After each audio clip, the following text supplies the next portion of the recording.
refrigerator wiring diagram. Basic, nakikita nyo yung maliit na ref natin? Yes, sir. Okay.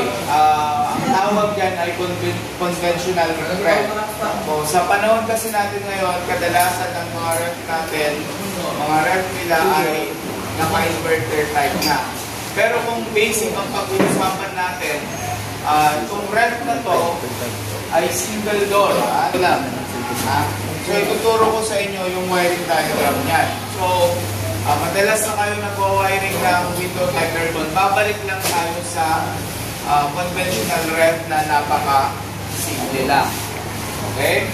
So, actual repair ang gagawin natin. Itong ref na to ay may sira. Ayaw lumamig. Makikita natin yan mamaya po ng actual na sira. At actual din na i-repair natin itong unit na to. Single door. Okay. Mag-review muna tayo sa wiring diagram ng isang single door refrigerator. Okay, so single door tayo Diba? So mag-start tayo sa kanyang compressor. Ano yung compressor natin? CSR. Ano na yung C natin?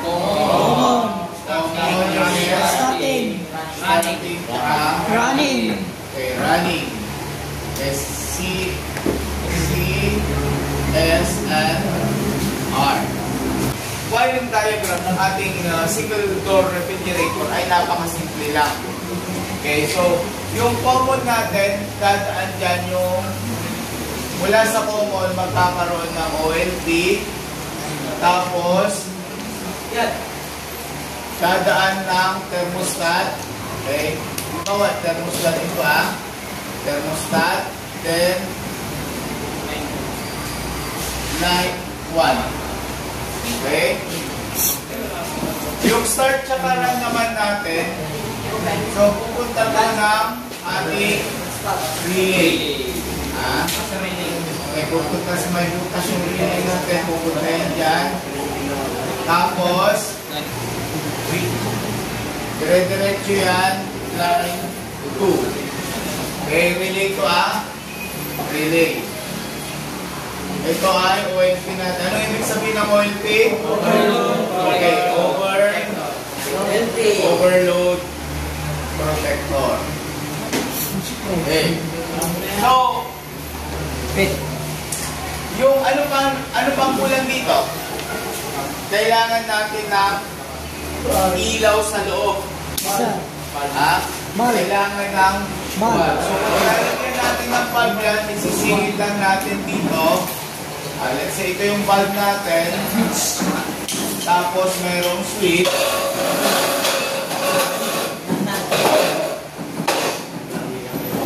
Okay. Yan. Tapos ito. Okay. Then switch natin, ayan yung bulb. Okay. Wala. Okay lang, napakasimple lang yung ating wiring diagram. So mula dun sa compressor, dun sa terminal ng common, dadaan sa may overload protector, dadaan ng thermostat, line 1, AC Okay. Mula dun sa start tsaka run, dadaan ng relay, dadaan siya ng relay, PPC relay, diretso na ng line 2. Mayroon lang, nilagay tayo, wiring tayo na bulb. Nandiyan din yung kaya kapag binuksan mo yung ref, mag-iilaw siya. Kasi meron siya door switch, Pag isinara mo, mag-shut off. Okay, pag binuksan, mag-on. Pag isinara, mag-off. Okay, ngayon, itong mga to, mula sa relay, OLP, tsaka thermostat, ito ang kadalasang nasisira. Kaya sinasabi ko sa inyo na bumili kayo ng tester ninyo. Bumili kayo ng digital multimeter ninyo. Okay. Kadalasan ng nasisira sa single door ref ay pinakamadalas is itong relay. Ang madalas. Number 1 is yung ating relay. Okay, yung relay natin. So, paano ba natin malalaman kung sira na yung relay ng ref natin? Okay, syempre, gagamit tayo ng multimeter. Kaya nga pinabibili ko kayo. Nakabili pala ako ng multimeter ko doon sa may Malimbo sa before ng tulay. Kung galing ka rito, before ng tulay. So, meron akong maliit na multimeter para lang calculator. Nabili ko doon. Eh, sino taga-Malimbo sa inyo? Ayan o. Okay. So, para lang siyang laruan. Pero, na-test ko na, nagpapakilo naman siya. Magkano ganyan, sir? Nabili ko ng 200 sa kanya. Ayun. Wow. Isa lang to. O, sir. Nasambahan ko lang dun sa normal surplus. Unique. So, balik tayo dun sa diagram natin. Kapag tinester natin ko, dapat close to. Sir. Close dapat to. Hindi siya open. Ganun din sa thermostat. Ganun din dito sa ating relay. Okay? Sir, Pag tinester natin ang continuity nito, continuous dapat ang path. Ang daanan ng ating kuryente. Continuous dapat yung daanan. Closed circuit dapat. Naintindihan nyo? Okay. So, ano ang example ng OLP natin? Meron akong OLP dito, isa, tsaka relay. Okay? Okay. Ito ang example ng ating OLP. Ito yun, nakadikit sa may compressor. Ayan siya, o. So, yung relay natin, nakadikit din dapat yan, nakaganyan. Binaba ko lang para makita ninyo yung wiring connection. Ayan, nakadikit yan. Okay. Nakadikit. Oh. So, dapat, itong ating OLP, overload protector, at itong ating relay, dapat pag tinester natin to, continuous dapat siya, close dapat siya. So, testerin natin. Ito yung OLP natin, OLP muna. Pag nilagay mo siya dyan, yung isang test probe, tapos nilagay mo dito yung isa, narinig no? Yes, sir. Okay. Ibig sabihin, goods yung ating OLP. Kapag tinester mo yan at walang continuity, hindi siya tutunog. Ibig sabihin, open yung ating OLP. Bad yun. Ganon din sa relay natin. Yung relay natin, pag tinester mo yan, dapat tutunog yan. Ibig sabihin, close yung daanan, yung path. Yan. Okay? Ganon din sa kabila. Okay? Good na relay yan. Okay. Ngayon, mayroon pang isang paraan para malaman natin kung bad yung isang relay. Okay? So, ito na, tingnan natin yung relay. Alam nyo kung ano, ito. Meron akong good na relay dito, PTC relay. Pinexter natin, di ba? Pag sinake mo yan, may naririnig ba kayo? Yes, sir. Wala. Di ba? Itong isang PTC relay, meron. Okay. Kapag tinanggal natin itong relay at sinake natin, automatic sila na yan. Okay? Nabitak na yung nasa loob. Maalog na. Okay? Mawawalan na ng continuity yan. Tignan natin, testerin natin. Dito yung isa. Dito. Yan, may narinig kayo? Wala na, sir. Wala. Okay. Kasi, kung, disconnected na yan sa loob. Kung bubuksan natin yan, papakita ko sa inyo, kapag binuksan natin yan,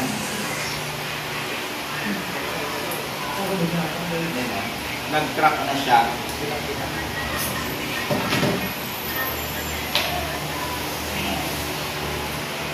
Putol na. Ayan o. Ibig sabihin, kapag goods pa yung relay, buo pa ito. Buo siyang bulo. Buo pa to. Pero kapag nabitak na yan, nagkapira-piraso na, bad na. Kaya nga, pag sinake mo, may maririnig ka. Oh. Ngayon, sir, ano ang mangyayari kapag, halimbawa, sira na yung ating relay, anong nangyayari? Anong mangyayari? Okay, meron tayong actual na ref dito ngayon. Itong actual na ref na to, pinapagawa ito. So, actual na pagtuturo ko sa inyo, actual din na repair. Okay. So, yung ref natin ngayon, makikita nyo is a single door. Oh. Bubulutin ko lang yung relay sa OLT niya. Okay. Okay. Ito ang relay. Oh, sir, bakit ganyan? Bakit ganyan na parang pinag-isa? Actually, talaga namang pinag-isa. Oh. Sa mga pangkaraniwan na relay at OLP, laging magkaiwala yan. Ganyan siya. Okay. Yan. Pero itong brand na to, ang ginamit nila is ganitong klaseng relay OLP. So, pinag-isa na nila. May-maysan. Pinag-isa na nila. So, pag pinaandar natin itong ref na ito mamaya, makikita nyo kung anong picture. Mag-aandar pa ang compressor. Maalog. Dapat wala siyang hindi siya umaalog. Hindi dapat maalog. Okay.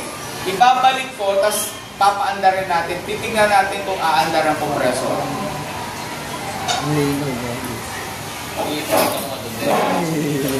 So, binalik ko siya. Lalagyan natin siya ng clamp ammeter para masukat natin. Lalagyan ko siya ng clamp ammeter para masukat natin yung kanya amperahe.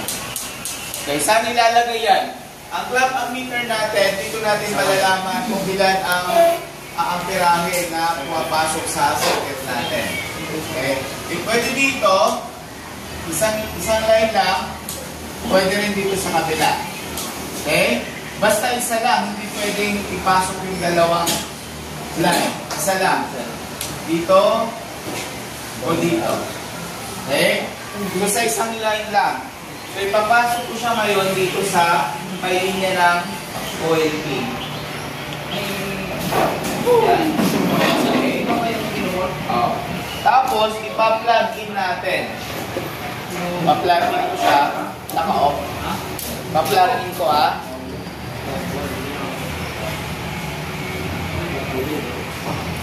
Pa-plug in na. Ayan, makikita nyo 1.2 yung kanyang amperahe.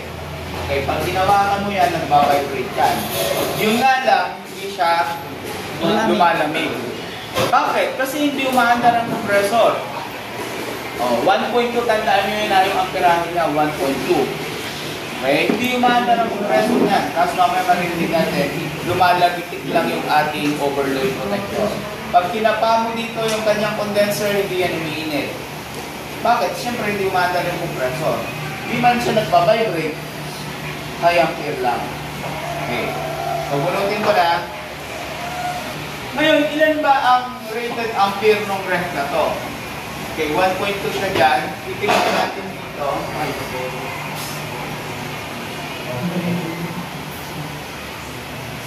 Okay, kung titignan natin sa loob, yung rated ampere niya is 0.4 lang. 0.4 kasi maliit lang to na ref. Tapos ang refrigerant pa niya is R600 na. So, 0.4 lang dapat. Ilan lang nabasa natin? 0.04 ampere dapat. Pero nakabasa tayo ng 1.2 ampere. Oh. Ibig sabihin, mataas ang amperahe na pumapasok sa ating compressor. Na nasa-sense ng ating clamp ammeter. Ano yung ibig sabihin nun? Meron tayong problema sa ating mga parts, electrical parts. Which, pinakita ko na sa inyo kanina, yun yung ating relay.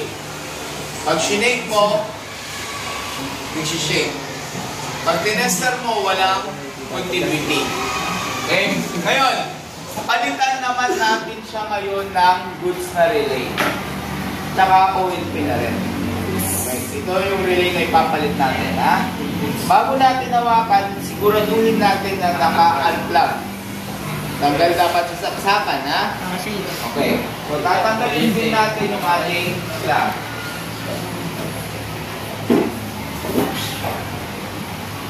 Okay. So, itong drain, ito yung pupunta sa OLP. Tapos, itong dalawang blue, ito yung ating sa relay. Okay? Tingnan natin kung mapapaandar natin siya. Okay, siksik ko na yun, ha.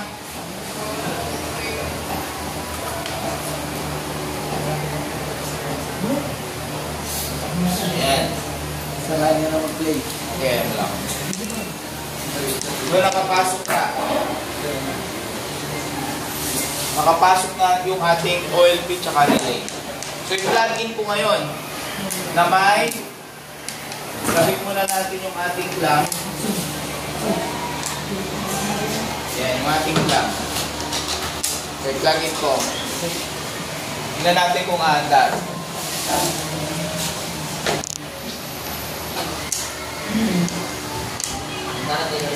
Mandar ba? Ilan ang apirahin niya? 0.2. Tumataas. O, kanina, ilan ang apirahin niya? 1.2. So, mataas ang apirahin. Dapat 0.04 lang. So, kung titignan natin, tumataas na yung kanyang amperahe. Pataas ang pataas yan. Hanggang 0.04. Makikita din natin yung ating compressor nagbabibrate. Nagbabibrate. Kanina hindi siya nagbabibrate. Tapos, mamaya, dito sa ating condenser, yung condenser kasi natin nandito sa gilid eh. Makikita natin o pag hinawakan natin, mainit yung ating condenser. Kapag binuksan natin yan, hinaba natin yung evaporator, lalamig na yung ating evaporator. So, napakasimple lang yung ating naging problema. Itong kanyang relay. So, napakaliit lang na bagay na parts. Pag hindi umandar yung compressor, hindi rin andar yung pag hindi umandar yung compressor, hindi rin lalamig yung ating ref. Bakit? Kasi walang magsisirculate ng refrigerant, di ba? Oh. So, ito ang kanyang naging problema. So, anong nakikita natin ngayon? Umaandar na, lumalamig na. Yun ang sinasabi ko sa inyo na kapag bumili kayo ng multimeter ninyo, continuity pa lang, mga basic repair, kaya nyo nang gawin. Oh, so, sir, magkano ba ang singil kapag ganyan?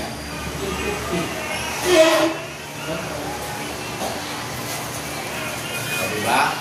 So, ang taga-Barambang ang may-ari nito.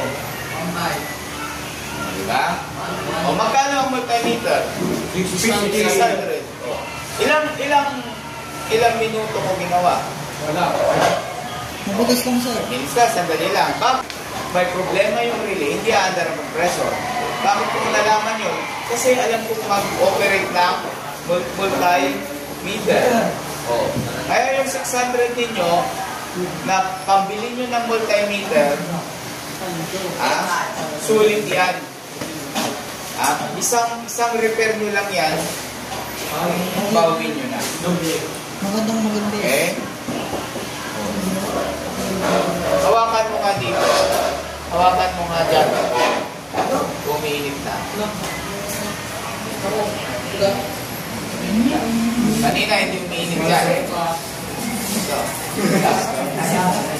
Oh. So, relay ang naging problema niya.